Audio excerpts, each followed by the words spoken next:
guys, it's Emma here, welcome back to my channel and a happy October to you all. It is the month of Halloween, aka the best time of the year. You know I'm right. And to celebrate, I thought I would do something fun and festive. We have pumpkin spice, we have pumpkin pie, now get ready for the pumpkin camera. I am going to be making a pinhole camera out of a pumpkin. And I'm going to talk you guys through it step by step so you can do it at home too. I used to experiment a lot with pinhole photography. I used to make pinhole cameras out of beer cans and then leave them. So I'm going to talk you through how to make a camera out of a pumpkin step by step. You're going to carve your pumpkin, which is the fun part and also the violent part. So we're going to mark the pumpkin lid. I'm going to draw along the top here so I know where to cut. Man, I could not draw a circle. Wasn't creepy at all. 3, 2, 1. Kill myself with this. Any pumpkin carving experts who are looking at me like I'm out of my mind now, that's fine. You can think what you think, but there is no clean and neat way to carve a pumpkin. There is only violence. You know, in school I used to have the nickname Pumpkinhead. I really don't know why. So this is gonna obviously be the inside of the camera, but until then, we are gonna have to carve this entire thing out. Spoon! I want the insides to be as free of any pumpkin bits as possible. It just makes it so much easier to get photographic paper in and out of there, especially when you're fumbling about in a film changing bag. This is so much harder than it looks, you guys. This is actually really difficult. I feel like that meme, you know, that little squeaky toy that's just bouncing along and then suddenly everything explodes. That's gonna be me in 2 minutes. Ah! Okay, so now that we have carved our pumpkin and hollowed it out, as you can see, we now have to cut the opening for where the pinhole is going to go.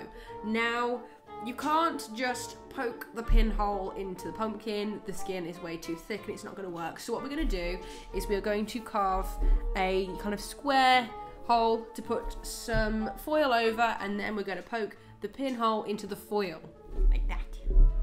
Boop.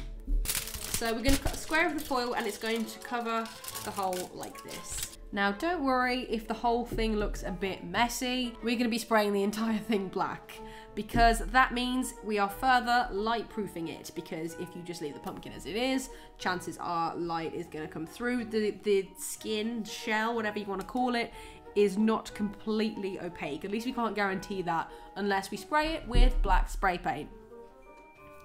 But we're going to have to do that tomorrow. In the meantime, let's actually do the bit that everyone's here for, the pinhole. So you just need a tiny little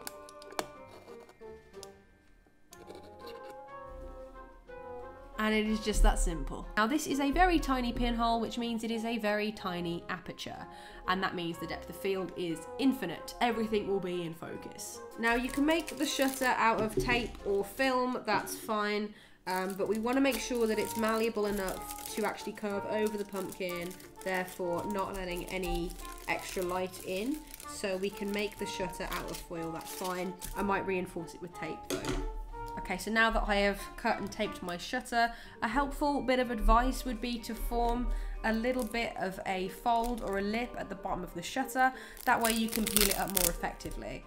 Now, doing this, I have noticed that there are a few little tiny holes in the shutter, and they will need to go, because any trace of light that can get in, it will ruin your image. Okay, so now you can't even tell what is going on here. But once again, I'm going to demonstrate. Just lift that up, and the pinhole is revealed. That's the tricky part out of the way. Now, we just need to tape the lid back on, but make sure that it is removable enough. There we go. But make sure that it is still removable so that we can change the film. The film, the paper. And there we have our pumpkin pinhole camera.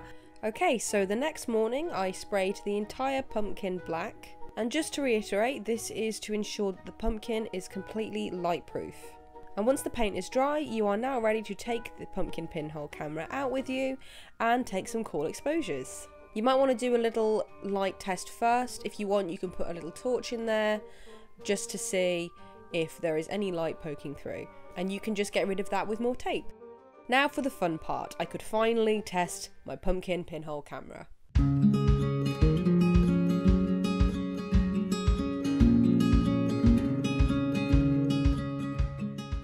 We went to our local churchyard, with it being the month of Halloween and all, as we thought we could get some really nice images of the church and some of the headstones. Of course, we won't be photographing the headstones close up because we don't want to reveal anyone's names or anything like that. We're going to be respectful, but it just made for a really nice backdrop, and it was a beautiful autumn day. I was assisted by my brother in this, so thank you, James. We brought a film changing bag. You can pick these up from anywhere. Mine is the Calumet brand film changing bag, and I used that to put the pumpkin in and put the darkroom paper in and just change it each time. To save for confusion, I carried with me an extra light-proof sleeve to put the already exposed paper in. That way I wouldn't be re-exposing anything. Now I have to say, the one downside to this is you can't really do it quickly and effectively. Changing the paper is a whole ordeal, especially when you can't see what you're doing. And each time I was worried that more and more light was getting in. We did have a few tiny little malfunctions, but again, I was very, very quick to cover them up. It was not easy to open up the pumpkin in complete darkness, take out the exposed piece of paper, put that in the empty sleeve, take out another piece of paper from the different packet, put it back in there, and make sure the whole thing is sealed up again. So we settled for 5 different exposures in the end. It was a bright and sunny day, but you still need to remember that this is a very, very small aperture, so you will need to lengthen your exposure time a little. On a sunny day, it's good to aim for around 15 to 20 seconds of exposure. Because of this, the pumpkin needs to be kept as still as possible. We set a timer just to be sure, and once we exposed each image, we then closed the shutter, make sure it was all taped back up, put it back in the film changing bag, and start the whole thing again. Once the paper has been exposed, it needs to be kept in complete darkness so you can develop it. You need to develop the images in a dark room with developing chemicals. I used my bathroom, did this at night when it was nice and dark, made sure all the lights were off, the door was closed. I had to make sure that the window was kept open because you need adequate ventilation. Using a red light, I placed each paper into the developing tray, then the stop bath, and then the fixer. When these images are developed, they are actually inverted, so you will need to scan them and re-invert them. And there we have it. Those were photos taken from a working pumpkin camera. They actually turned out better than expected. There were a few ones that are a bit shaky, and you can tell light leakage here and there, especially on the last one. But overall, I am super happy with them. Thank you guys for watching, and I really hope you enjoyed. If you did enjoy this video, then leave a like, hit that subscribe button, and hit that bell for notifications. You can also check out my social media pages. I will leave the links in the description down below. Thank you all for watching, and I will see you in the next video. Bye!